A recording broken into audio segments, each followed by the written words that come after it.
or cremated. I'm not quite sure. I'll actually ask our next, my colleague Vanessa Poonah. She's live for us in Cape Town. Vanessa, very good morning to you. So do we know whether the arch will be buried or cremated?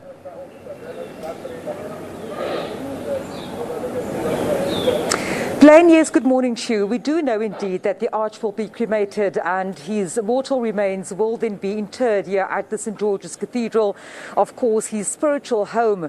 It's where the public today and tomorrow have an opportunity to come and pay their final respects to the man. Where behind me a short while ago in this quite a long queue, it seems to have been moving quite swiftly now as people would queue along here, and of course this is where the COVID protocols would take place. People would be sanitized, they would be registered and so on. And as I stand here, there are people trickling in. I suppose the longer queues, Blaine, that we saw this morning was because those people that had come through early on expecting to go into the cathedral at 9 o'clock, they had formed quite a long line. But as I stand here, I see people trickling in, gentlemen over there with beautiful sunflowers just going through as well. And of course, then I'm also joined by someone who really wanted to share his a bit of his story with Archbishop Desmond Tutu. It's of course Colin Jooste. He is a freelance, or he's a retired freelance photojournalist of many years. He says something like 40 years, and I'll bring him in here now. Colin, good morning to you. So you know, here we stand today. I'm outside St. George's Cathedral, spiritual home of Archbishop Emeritus Desmond Tutu. His body lies in state today as well as tomorrow, giving people the opportunity to come and bid him farewell. Your reason for being here today, why have you come out? Yeah, Archbishop Tutu, the no amount of accolades and tributes that is showered upon this man of God. We are all people of God, but he was special. He was a leader of the pack. So no amount of tributes would be able to cover the dynamics that governs the specifics of this unique personality. Although I know that the old apartheid regime regarded him as a recalcitrant troublemaker, but to us he was sent to show us how to recalibrate our lives in order to rid ourselves and to emancipate ourselves from mental slavery and from the slavery that went with that had been started by the colonialists already and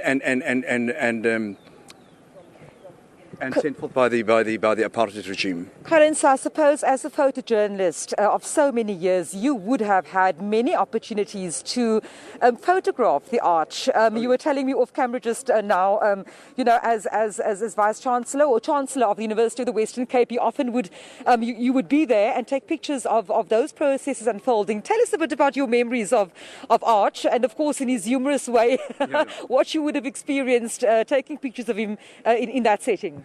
Yeah, look, Archbishop Tutu had a special way with children. My son always went with me, and he spent time with that little boy, and he had important things to do.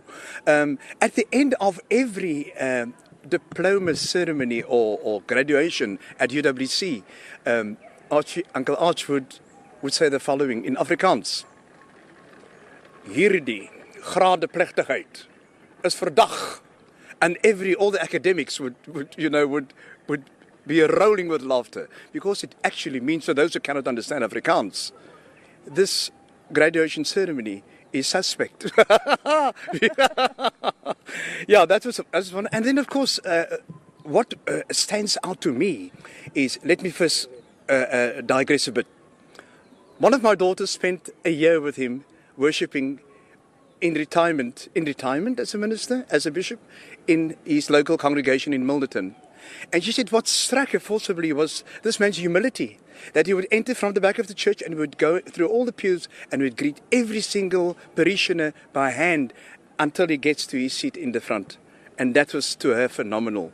You also spoke to me earlier on, Colin, when you were telling me a bit about the kind of person that he was to young people. And you were saying in specific, you were telling me that he taught people to pray. He taught you to pray. Tell us that anecdote, if you don't mind sharing that with us.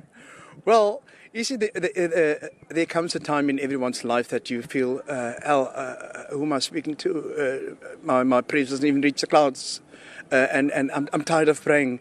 He says, I'll tell you how to pray. I'll teach you. This is how you pray. Lord, I just called to say I love you. I just called to say I really care. And I mean it from the bottom of my heart. Wonderful. I thought that is a wonderful prayer. Yeah, it really touched me. And I need to tell you this. One day he invited us to come with our black feet. He says, please, everybody that's got black feet, come and join me. We're going for a walk on a beach reserved for whites only. A pristine beach out in Gordons Bay. And we went. And the slogan for that day that Archbishop Tutu brought about was, all God's beaches for all God's people. And this was as a consequence of the Reverend Alan Hendrikse having gone for a swim on a white reserved beach out in Port Elizabeth. Is it now Geberka? What is it called? Geberka, I can't get it right. But it's Port Elizabeth. So Archbishop said, he's got a damn nerve. He's got a damn nerve to prevent us. This is God's beach, it's for God's people. And then we went. That particular day, as I said earlier on, the then regime, the apartheid regime, the racist regime, they saw him as a recalcitrant little upstart and troublemaker. We saw him as a man that could lead us.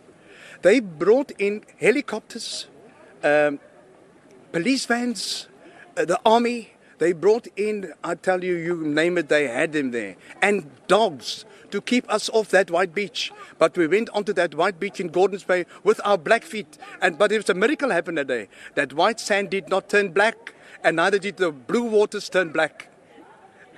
Colin Javista, thank you so much for speaking to me. Of course, he's even getting a few hand claps from some of the people that are actually coming. As you'll see behind me, Blaine, the queue is starting to form again. Some people walking past here, listening to Colin just recounting that experience that he's had with Archbishop Tutu, and them, of course, giving him quite a warm applause here as he shares that sentiment. And of course, Blaine, over the past couple of days and this week of mourning, but also celebration, we would have heard from various quarters, people talking about their memories of Archbishop Tutu, whether they met him in person or not, or just the lessons in life that they've learned from him. And of course, the word humility coming through all the time. I spoke to a lady just now as she went in, Mamnumvula Dlamini, and she said to me that the reason she came out today to pay her respects to the Arch was because back in the day, and I think she was talking about the funeral of Robert Sobukwe, and she was saying in those days funerals